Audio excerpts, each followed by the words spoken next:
Gracias, señor presidente. Muy buenos días a ambos comparecientes. Como ustedes se encuentran ante nosotros como representantes de la administración, yo quiero circunscribirme más bien a lo que yo considero son los defectos de visión y política pública que pretende implementar el proyecto. No sé si ustedes están familiarizados con Ayn Rand. Ayn Rand es una escritora de mediados del siglo pasado que escribió una novela muy influyente, La Rebelión de Atlas,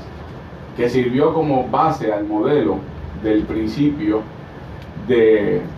una moralidad individual, es decir, la idea de que el egoísmo es una virtud. Y menciono a Ayn Rand porque, como saben, los que están vinculados al tema económico, fue muy influyente en quien fue el economista por antonomasia estadounidense Alan Greenspan, que a su vez no solo fue economista del gobierno de los Estados Unidos durante la década del 80, 90, principios de este siglo. Y las medidas regulatorias que impulsó Alan Greenspan resultaron en la explosión de una burbuja y realmente en efectos adversos a la economía a nivel mundial. Digo esto como trasfondo porque al leer el proyecto yo estoy convencido de que el proyecto parte de la premisa de la ley de la jungla, el nuevo laissez-faire, sálvese quien pueda, mano libre. Y digo esto porque incluso ustedes, que vienen como portavoces de la administración, no pueden evitar en su expresión, en la propia exposición de motivos que leyó correctamente el secretario del Trabajo, que luego de hablar de la necesidad en la que podemos coincidir de fomentar la economía, fomentar el empleo, fomentar la competitividad, la inversión local, la inversión extranjera, dice, después de todo eso, algunos aspectos de nuestra legislación laboral actúan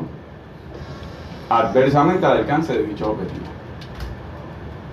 Esa legislación laboral es toda la que se está revisando en este proyecto de ley que busca menoscabar derechos adquiridos del sector privado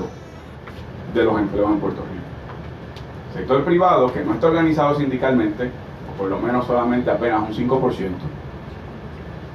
y que depende de las leyes laborales para su protección más esencial. Incluso algunos de los portavoces de los que han estado fomentando el proyecto han dicho públicamente que lo que busca el proyecto, añadiendo, pienso yo, insulto a la agresión, han dicho que esto lo que busca es evitar el ocio en los empleados, porque sienten un derecho propietario que hay que eliminar. Yo hago el trasfondo de política pública de lo que pienso que ha sido una visión del siglo pasado, porque yo no comparto la idea de que el desarrollo económico que es necesario, que la creación de empleo que es necesaria, que la competitividad del país que es necesaria, se logra menoscabando derechos de los trabajadores. Mi visión es que en la medida en que mejores condiciones laborales tiene un empleado, en la medida en que su patrono es un socio, un colaborador con su empleado, más productivo es ese empleado y más produce la empresa de ese patrono, de ese empresario, más dinero en la economía, más inyecta, de hecho, una economía en su 10º año de contracción económica. Y digo que ustedes mismos han planteado algunos aspectos que llaman mi atención preocupantemente, porque de buena fe han resaltado como una virtud que muchos de los elementos van a depender del consentimiento de las partes, es decir, del patrono y el empleado, y otras que dan deferencia a la voluntad de las partes. Eso suena bien. El problema es que en la ley de la jungla, en la realidad, el grande se come al pequeño. Punto. El poderoso engulle al débil. Y en una mesa de negociación con las protecciones que se están liberalizando en este proyecto de ley, donde hay un empleado al lado de allá y un patrono al lado de acá, no es cierto que hay mutua igualdad al momento de negociar condiciones laborales. Cuando se habla de lo voluntario que es el proceso, realmente en la práctica no lo es. Y por lo tanto, mi preocupación con la concepción de política pública que establece este proyecto, y entraré entonces cuando vengan los demás componentes, ustedes representan la política pública del país, es que esto lo que hace es profundizar un mecanismo perverso que ha existido, en donde en lugar de exaltar la mutua conveniencia entre el patrono y el empleado para hacer más productiva su empresa, con un empleado que se sienta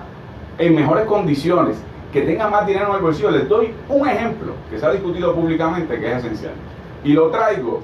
porque el bono de Navidad se legisló por Luis Aferré, fundador del Partido Nuevo Progresista, partido de mayoría en estos momentos. Bono de Navidad se reduce. Cuando vienen los periodos navideños, una de las inyecciones económicas que ha tenido el Departamento de Hacienda precisamente es que, como esta es una economía de consumo y fiscalmente tienen un ingreso en el consumo, el periodo navideño es un ingreso también para el fisco. Se reduce el bono navideño, pero no solo es al consumo con respecto a vámonos de Viernes Negro, es que muchas familias, las compras para el regreso a la escuela depende del uso parcial de ese bono que reciben, de madres solteras, que en ocasiones el padre de la criatura no cumple con su obligación alimentaria, y dependen ellas como jefas de familia de comprar los materiales correspondientes para que esos niños vuelvan a la escuela como deben volver. Eso no está contemplado como un efecto social en este cálculo estrictamente matemático, y que tiene un efecto adverso en la economía en general. Los propios empresarios que se encuentran, algunos aquí, algunas asociaciones de industriales, son parte de los actores económicos del país, van a ver menguados sus ingresos, porque en la medida en que menos dinero haya en el bolsillo, mientras menos se reconozca horas extras que se paguen en mayores cantidades, menos se puede consumir precisamente para esos patronos que buscan ser más competitivos en lo que son sus empresas. Por eso es que yo insisto en que el modelo que se ha adoptado, y se los digo con el corazón en la mano porque estoy viendo frente a mí uno de los arquitectos que públicamente ha dado declaraciones públicas, porque fue uno de los que diseñó el proyecto. Yo creo que el problema es que está anclado el proyecto en la visión de desarrollo económico del siglo pasado, en que aquí hay un elemento contencioso entre el desarrollo empresarial, entre el desarrollo económico y las condiciones apropiadas que debe tener un trabajador en el momento en que produce para su empresa y la economía. Ese es el defecto de fondo que tiene este proyecto. Defecto que se le ha señalado también a los sectores laborales en su momento, pero defecto que en este caso hay que señalarle al que es más fuerte, al que está en mejores condiciones, al que ha diseñado este proyecto. Este proyecto, uno de los otros defectos que tiene es que no ha sido diseñado en conjunto con quien se afecta principalmente. Este proyecto, según se dijo en la prensa, fue diseñado principalmente por abogados de las empresas privadas, no tomando en cuenta la necesidad del sector laboral del país, de un país que requiere una inyección en su 10º año de contracción económica, de un diseño moderno de siglo XXI, abandonando prejuicios y conceptos de siglo pasado. Así que yo guardaré mis preguntas para las próximas comparecencias y los señalamientos correspondientes, pero me preocupa enormemente que todo el diseño del proyecto es a base de ese fundamento esencial que yo les he expresado a ustedes, y que sé, porque ya se ha anticipado, que habrá propuestas de enmiendas, pero las enmiendas a base de ese fundamento van a ser estrictamente cosméticas. El periodo probatorio va a afectar el sector de la banca, va a afectar el sector del turismo, va a afectar el sector de la salud, y en la medida en que menos derechos se reconozcan a los empleos, más horas tengan que trabajar y más propensos sean los accidentes o efectos adversos a su salud, más se recarga el sistema público de asistencia social y de asistencia de salud. Este proyecto está mal diseñado en su concepción general, y aunque podré más tarde, señor presidente, en otro turno, porque ha terminado mi tiempo, Ya acabó. podré entrar en aspectos específicos. Quiero dejar para récord que este proyecto representa la ley de la jungla en momentos en donde la solidaridad mutua entre los sectores y actores económicos,